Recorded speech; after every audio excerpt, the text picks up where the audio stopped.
हाँ देखिए, भारत में रेडियो प्रसारण की शुरुआत कौन से सन में हुई थी? 1927 में। 1927 में पहली बार रेडियो का प्रसारण हुआ था भारत में। 1927 कहाँ है इसका ऑप्शन? 2 नंबर, 1927 में। मानव नेत्र का भाग नहीं है। मानव नेत्र में क्या क्या होता है? कॉर्निया है, रेटिना है, पुतली है, लेकिन ये ड्यूनम, ये हमारे नेत्र का पार्ट नहीं है, ड्यूडिनम। कीप के आकार के बादल होते हैं। कीप के आकार के मतलब एक प्रकार से जो कोण होता है अपने मैथमेटिक्स में शंकु के आकार का, इस तरीके का, तो उसमें जो ये टोर्नेडो वाले जो बादल होते हैं, तूफान जो होते हैं, उनमें कीप के आकार के बादलों का बादल होते हैं उसमें। आगे देखिए, तारों का टिमटिमाना होता है अपवर्तन के कारण। प्रकाश का अपवर्तन होता है, उस कारण से तारे हमें टिमटिमाते हुए नजर आते हैं, तो ड्यू टू रिफ्लेक्शन। आगे वाला क्वेश्चन है, निम्न में से विषैली गैस है CO। कौन सी गैस है विषैली? सबसे ज्यादा विषैली गैस ये मानी जाती है। हालांकि मैंने आपको पहले बताया था कि साइंस से रिलेटेड जो क्वेश्चन हैं मैं उनको कंप्लीटली नहीं बता सकता, लेकिन फिर भी जो सामान्य ज्ञान के क्वेश्चन हैं जो हमने पढ़े हैं उनके बेस पर मैं आपको बता सकता हूं कि सबसे विषैली गैस CO है। आगे, विश्व पर्यावरण दिवस कब मनाया जाता है? वर्ल्ड एनवायरनमेंट डे 5 जून से। कब है? 5 जून। विश्व पर्यावरण दिवस 5 जून को मनाया जाता है, याद रखने वाली बात है, 5 जून पर्यावरण दिवस। नेक्स्ट पेज है,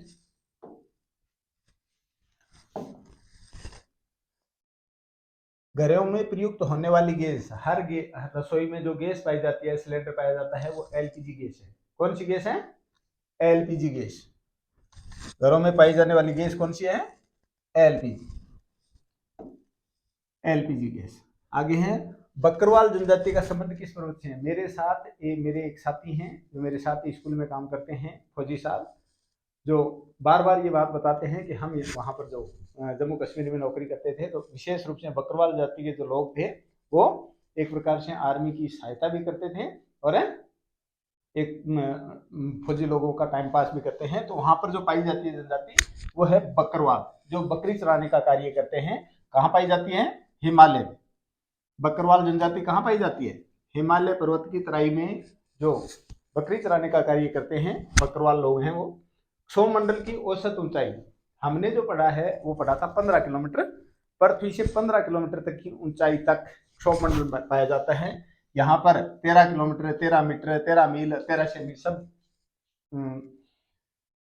आगे जो यूनिट दे रखी है वो अलग है। शुरुआत की जो संख्या दे रखी है वो 13 है, तो 13 किलोमीटर तक की ऊंचाई को माना गया। हालांकि हमने जो पढ़ा था यहाँ पर 15 किलोमीटर ऊंचाई तक सौरमंडल पाया जाता है, ऐसा हमने पढ़ा है। यहाँ पर 13 का ही ऑप्शन है। विश्व की औसत वार्षिक वर्षा कितनी है? I don't know about this, मुझे मालूम नहीं है इसकी औसत वर्षा। 100 के आसपास है वैसे तो 100 के आसपास का आंकड़ा जो है वो 91 का आंकड़ा हो सकता है, तो मेरे हिसाब से 91 इसका ऑप्शन सही होना चाहिए। मेसोपोटामिया सभ्यता किस महाद्वीप में विकसित हुई थी? एशिया महाद्वीप में। कहां पर है?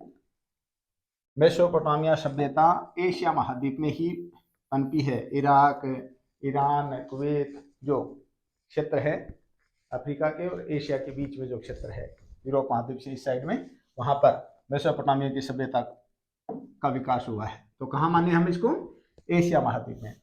पोल्टर शब्द का संबंध किस देश से है?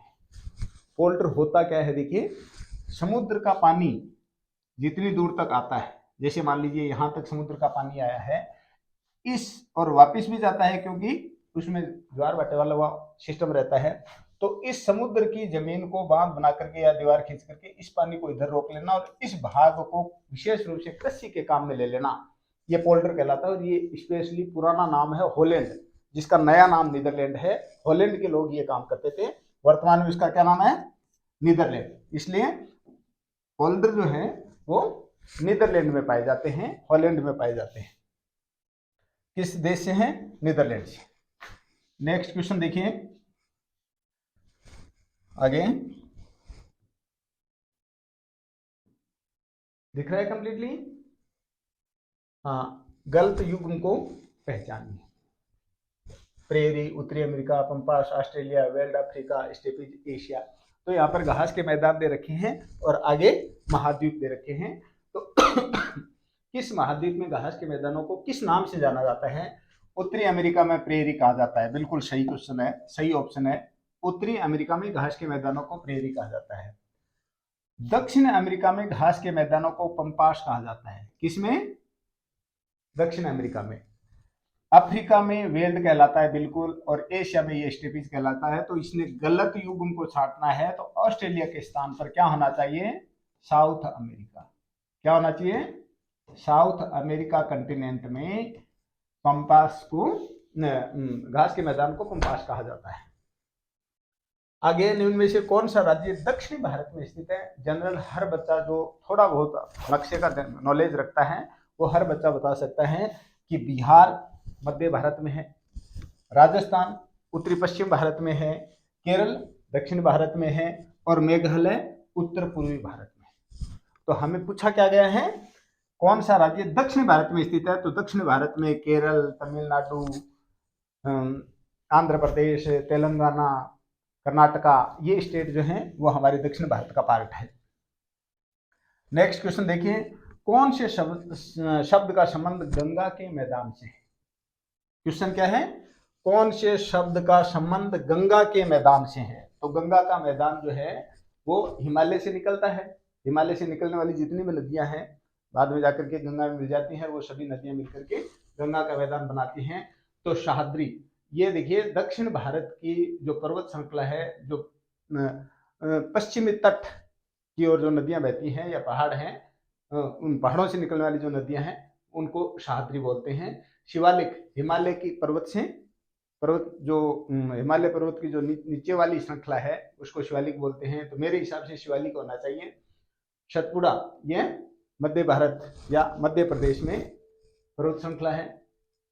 भाबर, जो नदियों से जो कक्कड़ और वो पत्थर लेके आते हैं, ऐसे जो मैदान बनाते हैं उनको भाबर बोलते हैं। निम्न में से कौन सा राजस्थान का पड़ोसी राज्य नहीं है? तो राजस्थान के पड़ोसी राज्य हैं पंजाब है, हरियाणा है, उत्तर प्रदेश है, मध्य प्रदेश है, गुजरात है। इनके अलावा किसी का नाम है तो वो हमारा पड़ोसी नहीं है। उत्तराखंड इज द नॉट और नेबर, हमारा पड़ोसी नहीं है, राजस्थान का पड़ोसी नहीं है उत्तराखंड। आगे हैं, ध्यान देंगे,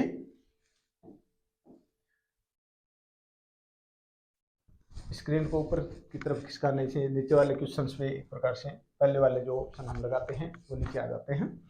हाँ, भारतीय महामेरुस्थल किस राज्य में स्थित है? तो राजस्थान में है भाई।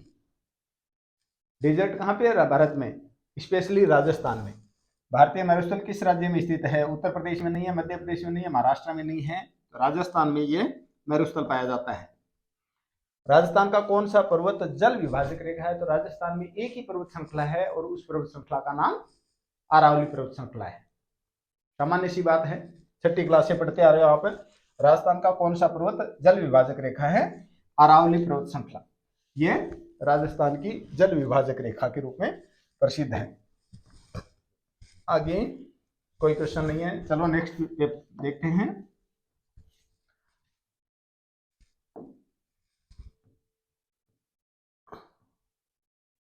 झुंझुनू जिला किस खनिज के लिए प्रसिद्ध है? तांबे के लिए प्रसिद्ध है। झुंझुनू का जो खेतड़ी है, खेतड़ी स्थान, कौन सा? खेतड़ी। झुंझुनू का खेतड़ी तांबे के लिए प्रसिद्ध है, याद रखना है आप लोगों को। सामान्य सा प्रश्न है। जनगणना 2001 के अनुसार भारत में नगरीय जनसंख्या कितनी है? तो ये तो आप लोग सुनते ही होंगे कि लगभग 70% जनसंख्या जो है वो भारत की गांवों में निवास करती है। कितने प्रतिशत? 70% का मतलब 69 भी हो सकता है, 71 भी हो सकता है। 70% का मतलब 70% का मतलब, तो 70% के आसपास यहाँ पर कौन सी है? 31%। प्रश्न पूछा गया है, जनगणना 2011 के अनुसार भारत में नगरीय जनसंख्या कितनी है? अर्बन पॉपुलेशन, सिटी पॉपुलेशन, शहरी जनसंख्या कितनी है? तो 31% है। लगभग 69% of the population live in villages, गांव में रहते हैं 69% लोग। मानव विकास सूचकांक 2014 के अनुसार किस देश ने प्रथम क्रम हासिल किया है? तो नॉर्वे है क्या ऑप्शन इसमें? नॉर्वे जो है वो नॉर्वे है, 2 नंबर पे स्वीडन है, और हमारा भारत का स्थान जो है वो लगभग 131-32 पे आता है। सबसे 2014 के सूचकांक के अनुसार प्रथम स्थान हासिल करने वाला देश है नॉर्वे और द्वितीय स्थान हासिल करने वाला है स्वीडन। याद रखना है आप लोगों को। किस देश का संविधान अलिखित है? ब्रिटेन का संविधान अलिखित है और परंपराओं पर आधारित है। किस पर? परंपराओं पे। जैसी प्रक्रिया, जैसी प्रथाएं, जैसी ट्रेडिशन चल रही हैं, उन ट्रेडिशन के हिसाब से ही आगामी जो होते हैं निर्णय दिए जाते हैं या कानून बनाए जाते हैं। तो ब्रिटेन का संविधान जो है वो संविधान अलिखित है और किस पर डिपेंडेड है? परंपराओं पर। अलिखित और परंपराओं पर आधारित है, याद रखने वाली बात है। बाकी देखिए आप, भारत का संविधान लिखित है और विश्व का सबसे बड़ा संविधान है, कोई पूछने की बात नहीं। अगर पूछ भी लिया जाए कि किस देश का संविधान सबसे विस्तृत संविधान है, तो भारत का संविधान सबसे विस्तृत संविधान है। संयुक्त राज्य अमेरिका का संविधान सबसे छोटा संविधान है। देखिए, जनरल नॉलेज की बातें हैं, याद रखने वाली बातें हैं। विश्व का सबसे बड़ा संविधान, विश्व का सबसे बड़ा संविधान अगर किसी देश का है तो वो भारत का है, सबसे बड़ा संविधान। सबसे छोटा संविधान किस देश का है? अमेरिका का। आप ये कह सकते हो सबसे छोटा, the smallest constitution of the world, सबसे छोटा संविधान संयुक्त राज्य अमेरिका का है। भारत का संविधान दिवस, भारत का संविधान दिवस 26 नवंबर कब है? संविधान दिवस कब मनाया जाता है? 26 नवंबर का ऑप्शन है इसमें 2 नंबर पे, याद रखना है। हालांकि 26 जनवरी को हमारा संविधान लागू हुआ था, लेकिन संविधान दिवस 26 नवंबर को हमारा संविधान बनकर के तैयार हो गया था। 26 नवंबर को, 26 नवंबर 1949 को, इसलिए संविधान दिवस 26 नवंबर को ही मनाया जाता है। भारतीय संविधान में कुल कितने मौलिक अधिकार हैं? देखिए कितना शानदार क्वेश्चन दिया है यहाँ पर। 2 ऑप्शन दे रखे हैं जो आप लोगों को कंफ्यूज कर सकते हैं, और वो ऑप्शन क्या है? भारतीय संविधान में कुल कितने मौलिक अधिकार दिए गए थे। अगर ऐसा प्रश्न आ जाए तो आपका आंसर बनता है 7। और पूछा क्या इसने? भारतीय संविधान में कुल कितने मौलिक अधिकार दिए गए हैं, तो वो है आंसर, हमारा सही आंसर होगा 6। भारतीय संविधान के 44वें संशोधन में, कौन से संविधान संशोधन में? 44वें संशोधन में संपत्ति के अधिकार को रिमूव कर दिया गया है। कौन से को? संपत्ति का अधिकार खत्म कर दिया गया है, संपत्ति का अधिकार रिमूव कर दिया गया है। याद रखने की बात है, संपत्ति का अधिकार। इसलिए वर्तमान में कितने मूल अधिकार हैं? 6, और शुरुआत में थे 7। नेक्स्ट क्वेश्चन, चलो आगे वाला क्वेश्चन देखते हैं।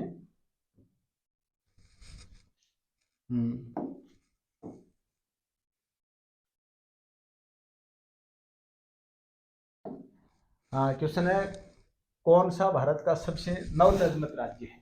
नवनिर्मित राज्य जो अभी अभी चंद साल पहले अस्तित्व में आया है वो है तेलंगाना, क्योंकि उत्तराखंड, छत्तीसगढ़, झारखंड ये तो 2005 के लगभग बन गए थे। आज कौन सा है? वर्तमान में 2014 में बना था। तेलंगाना राज्य 2014 से अस्तित्व में आया था, याद रखना है। भारत में सूचना का अधिकार अधिनियम 2005 है। कहाँ है ऑप्शन? 2005। भारत में सूचना का अधिकार अधिनियम कब पारित हुआ था, कब लागू हुआ था?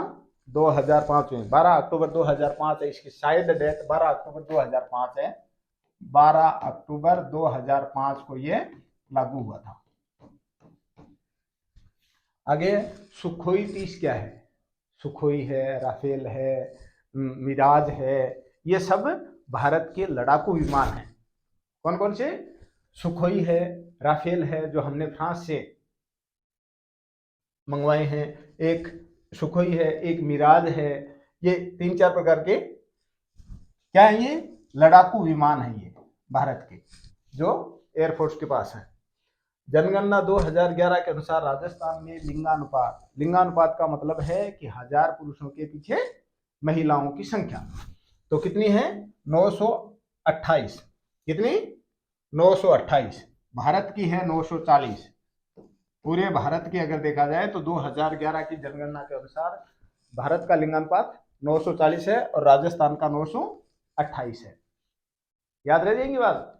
चलो कोई बात नहीं, आगे है राजस्थान का आणविक ऊर्जा परियोजना स्थित यानी परियोजना केंद्र कहाँ है, तो राजस्थान में एकमात्र एटॉमिक पावर स्टेशन है और वो है राउतवाटा चित्तौड़गढ़ पे। कहाँ पे है? राउतवाटा। किस जिले में है? याद रखने की बात है, चित्तौड़गढ़ में है। चित्तौड़गढ़ में एकमात्र आणविक केंद्र है राउतवाटा में। निम्न में से कौन सा मुद्रण माध्यम का उदाहरण है? क्या है? Which one is the example of printing media from following? इनमें से कौन सा प्रिंटिंग मीडिया का एग्जाम्पल है? तो टेलीफोन प्रिंटिंग मीडिया नहीं है, मोबाइल प्रिंटिंग मीडिया नहीं है, रेडियो प्रिंटिंग मीडिया नहीं है, जर्नल, ये जो है वो प्रिंटिंग मीडिया का उदाहरण है। आगे नेक्स्ट पेज पे देखते हैं क्या दिया हुआ है, ध्यान से देखना। राज्य सूची में कितने विषय दिए गए हैं? राज्य सूची में कितने विषय दिए गए हैं? ऑप्शन है 61। क्या ऑप्शन है? 61। राज्य सूची में 61 विषय हैं, समवर्ती सूची में 52 विषय हैं और संघ सूची में 100 विषय हैं। इसमें 61 दिए नहीं है, इसका मतलब 66 विषय इसने सही आंसर माना है। सही आंसर क्या है? मैं आज की प्रेजेंट की कंडीशन आपको बता रहा हूं। जो केंद्र सूची है उसमें आपको 100 सब्जेक्ट मिलेंगे। उसके बाद राज्य सूची जो है उसमें आपको 61 विषय दे रखे हैं और समवर्ती सूची जो है उसमें 52 विषय दे रखे हैं। तो ये तीनों आपको याद रखने चाहिए, 100, 61 और 52। इंडोनेशिया शब्द का क्या अर्थ है? आइलैंड ऑफ इंडिया, भारत का द्वीप। इंडोनेशिया का शाब्दिक अर्थ क्या है? भारतीय स्थल, इंडियन लैंड नहीं, भारतीय द्वीप, इंडियन आइलैंड, ये नाम है इसका इंडोनेशिया का। इसका शाब्दिक अर्थ ये होता है इंडियन आइलैंड, भारतीय द्वीप। बोरोबुदुर मंदिर कहाँ स्थित है? आप इतिहास पढ़ोगे तो आपको पता चलेगा कि ये इंडोनेशिया के जितने भी द्वीप हैं या इस हिंद महासागर में बसे हुए छोटे छोटे जो राष्ट्र हैं वो पहले भारत का ही अभिन्न अंग था, आर्यावर्त का हिस्सा था, भारत का हिस्सा था। तो बोरोबुदुर मंदिर जो है वो जावा में स्थित है। कहाँ पे? जावा में। आगे हैं, निम्न में से कौन सा राजवंश उत्तर भारत से संबंधित है? पल्लव, चालुक्य, चोल और चौहान। चौहान राजवंश जो है दिल्ली के चौहान, अजमेर के चौहान और आबू के चौहान, ये चौहान उत्तरी भारत का ये राजवंश है। पल्लव, चालुक्य, चोल ये दक्षिण भारत के राजवंश में है। आगे है, कोणार्क सूर्य मंदिर इस राज्य में स्थित है, यानी किस कोणार्क का सूर्य मंदिर पॉपुलर टेंपल है इंडिया का और वह है उड़ीसा में। कहाँ पे है? कोणार्क सूर्य मंदिर उड़ीसा में स्थित है। याद रखने वाला पॉपुलर क्वेश्चन है, सामान्य क्वेश्चन है। सबसे कंपटीशन की एग्जाम देने वाले सभी जो शुरुआती बच्चे होते हैं उनको भी इस बात का ध्यान रहता है कि भारत का प्रसिद्ध मंदिर सूर्य मंदिर उड़ीसा में स्थित है। आगे हैं,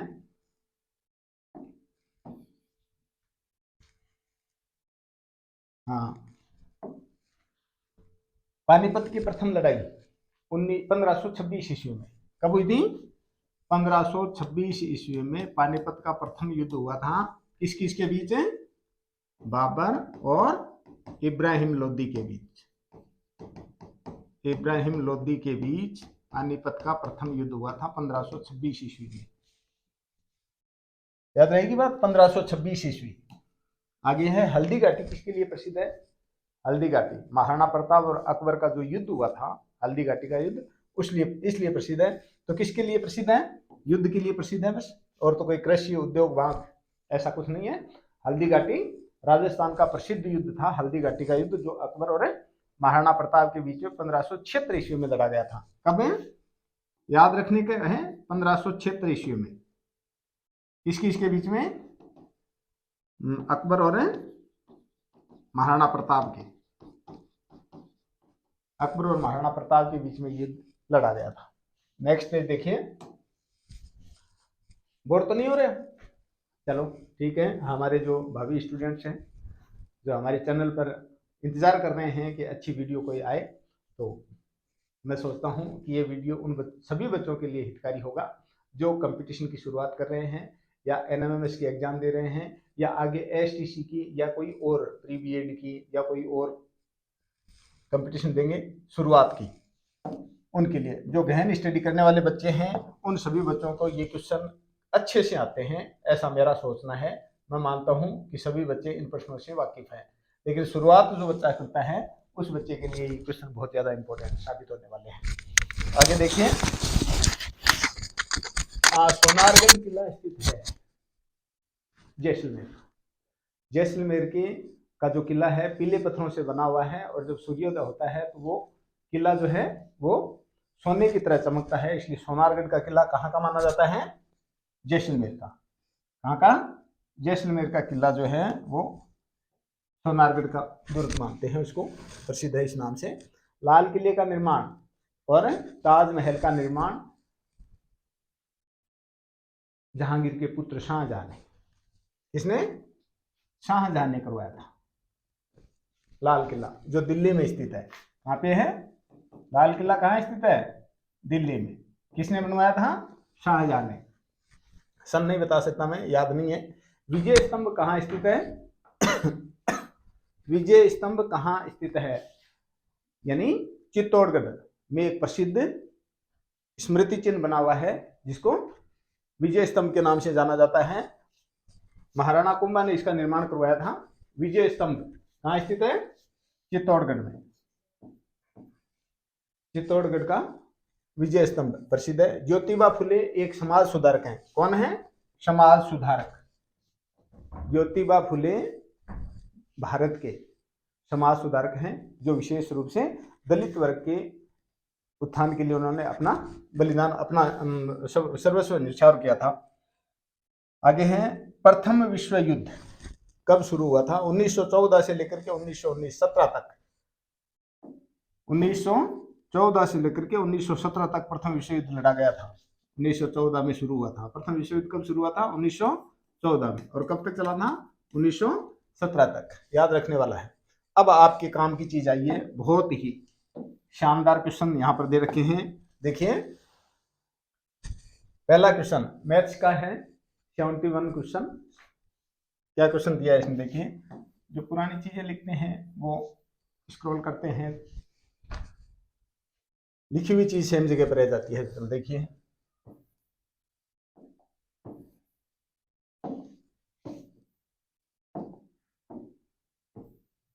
हाँ, क्वेश्चन क्या है?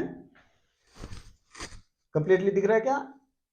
1/2 भाग बड़ा ब्रैकेट फिर छोटा ब्रैकेट माइनस 1/3 भाग 2/7। तो मैथ्स में देखिए एक नियम लगता है और उस नियम को बोर्ड मास का नियम बोलते हैं। क्या बोलते हैं? बोर्ड मास। तो सबसे पहले आप लोगों को ब्रैकेट हल करना चाहिए। क्या हल करना चाहिए? ब्रैकेट। तो बोर्ड मास के नियम के मुताबिक मैं पहले ये छोटा ब्रैकेट हल कर रहा हूं और छोटे ब्रैकेट से पहले बाद में क्या है? भाग है। तो छोटा ब्रैकेट में तो सिंगल संख्या दे रखी है -1/3। तो इसको कैसे हल करें? देखिए, अगर नहीं दिख रहा है तो मैं यहां लिख रहा हूं 1/2 भाग बड़ा ब्रैकेट फिर -1/3 फिर भाग 2/7। यह है ना? इसको कैसे हल करें? सबसे पहले आप इन दोनों को हल कर लें, अपने आप ही बीच वाला छोटा ब्रैकेट है वो हल हो जाएगा। क्या लिखें इसको? -1/3। इस भाग को आप गुणा में कन्वर्ट कर दें, संख्या को पलट दें, तो क्या हो जाएगी? भाग को हमने इनटू में कन्वर्ट किया है तो 2/7 को 7/2 लिख दिया। अब -1/2 इन दोनों को मल्टीप्लाई करेंगे तो -7/6 आ रहा है। सॉरी, यहाँ भाग का निशान, अभी यहाँ पर भाग का निशान हो रहा है। अब फिर भाग का निशान आ गया तो आप इसको फिर पलट दें, तो क्या लिखेंगे हम? -1/2 इंटू 6/7। तो ये माइनस का निशान चाहे 7 के आगे लगाएं चाहे 6 के आगे लगाएं, कोई फर्क नहीं पड़ता है। चलो, अब दोनों को गुणा मल्टीप्लाई करनी है आपको।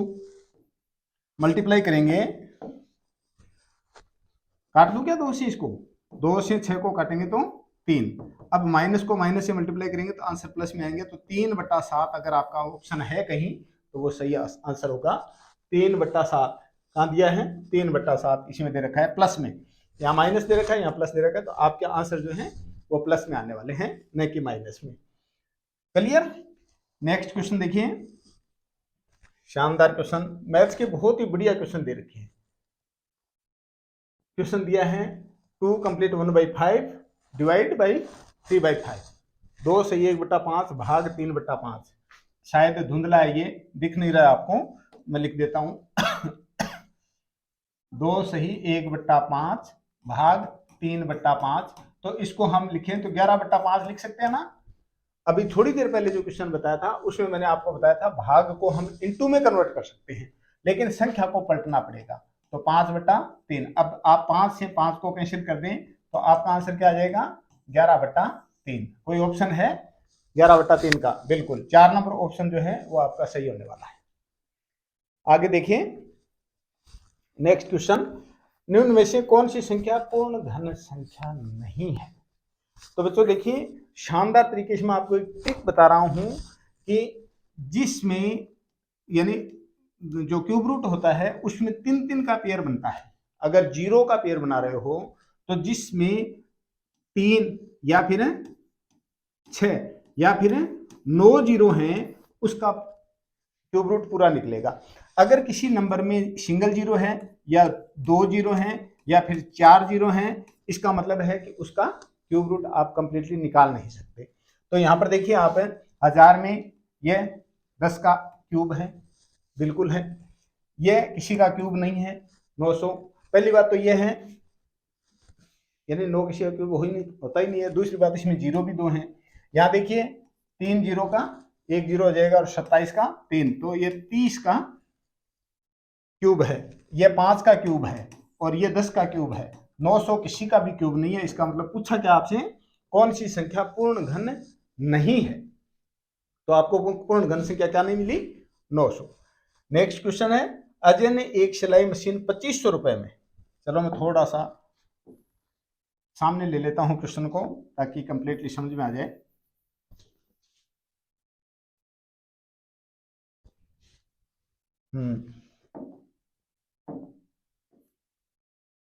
हाँ, क्वेश्चन है, अजय ने एक सिलाई मशीन 2500 रुपए में खरीद करके 3000 रुपए में बेच दी, तो प्रॉफिट कितना हुआ? 500 रुपए का। प्रॉफिट कितना है? 500 रुपए का प्रॉफिट है। और इसने अजय का लाभ प्रतिशत में बताना है। लॉस प्रॉफिट हमेशा जो कॉस्ट प्राइस होती है, क्रय मूल्य होता है, उस पर डिपेंड होते हैं। आपसे प्रतिशत पूछा है तो पहले तो आप देखिए profit total cost price into 100, ये फॉर्मूला होता है इसका, लाभ बटा क्रय मूल्य इंटू 100। तो लाभ कितना आया? 500 रुपए का। क्रय मूल्य कितना दिया है? कितने रुपए में मशीन खरीदी थी? 2500 रुपए में, इंटू 100। ये लो, 2 0 से हम 2 0 को कैंसिल कर दें, 25 से हम 500 को डिवाइड करेंगे तो 20% आ जाएगा। ये कितना? 20% का लाभ इसमें दे रखा है, ऑप्शन नंबर 3 में दे रखा है 20% लाभ। 832 में 8 का पूर्णांक अंक क्या है? पता नहीं, ये क्या क्वेश्चन ही समझ नहीं आया कि 832 में 8 का पूर्णांक अंक क्या होगा। चलो क्वेश्चन नंबर 76 देखिए, 76 क्वेश्चन है।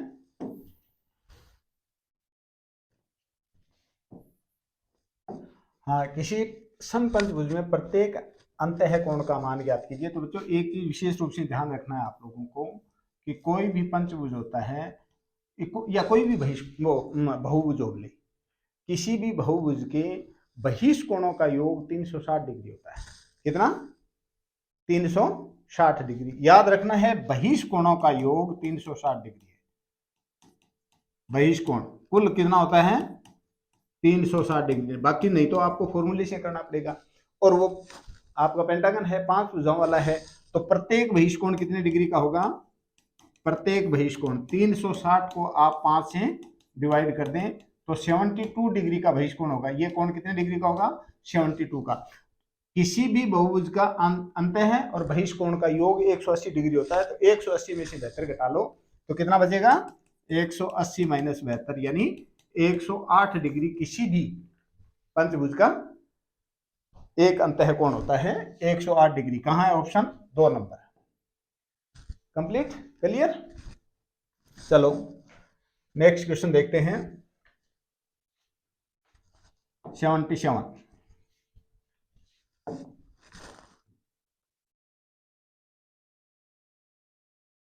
शानदार बढ़िया क्वेश्चन दिया है। दिए गए त्रिभुज में angle A equal to 80 degree, ये कोण जो है वो 80 डिग्री का दे रखा है इसने, कितने डिग्री का, तथा A B equal to A C, A B side जो है वो ए सी साइड के बराबर है। इसका मतलब दिया गया ट्रेंगल जो है वो आइसोसेलेस ट्रेंगल है, समद्विबाहु त्रिभुज है, और समद्विबाहु त्रिभुज की दो भुजाएं बराबर होती हैं। इसका मतलब दो कोण भी बराबर होते हैं, याद रखना है आप लोगों को। और ये मालूम है आप लोगों को कि किसी भी त्रिभुज के तीनों कोणों का योग 180 डिग्री होता है। कितना होता है, 180 डिग्री तीनों कोणों का।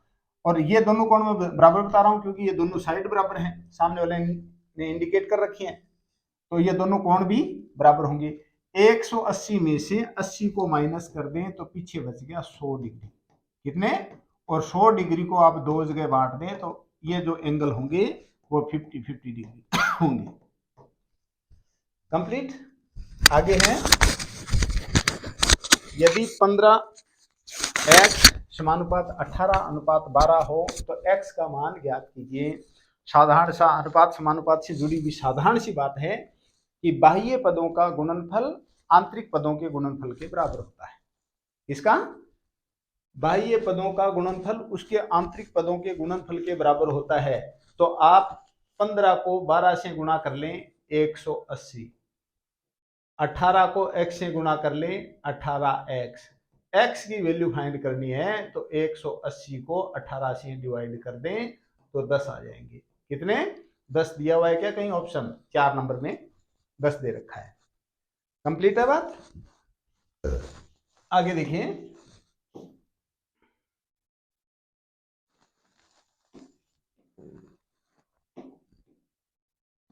हाँ क्वेश्चन है अगला, क्या दिया है, पृथ्वी की सूर्य से दूरी लगभग इकाई, दहाई, सैकड़ा, हजार, 10,000, लाख, 10 लाख, करोड़, 10 करोड़, 15 करोड़ किलोमीटर है। तो इस दूरी का वैज्ञानिक संकेत क्या होगा। तो आप लोगों को यहाँ पर जीरोज गिनने हैं, कितने हैं, 1 2 3 4 5 6 7, तो कितने हो जाएंगे,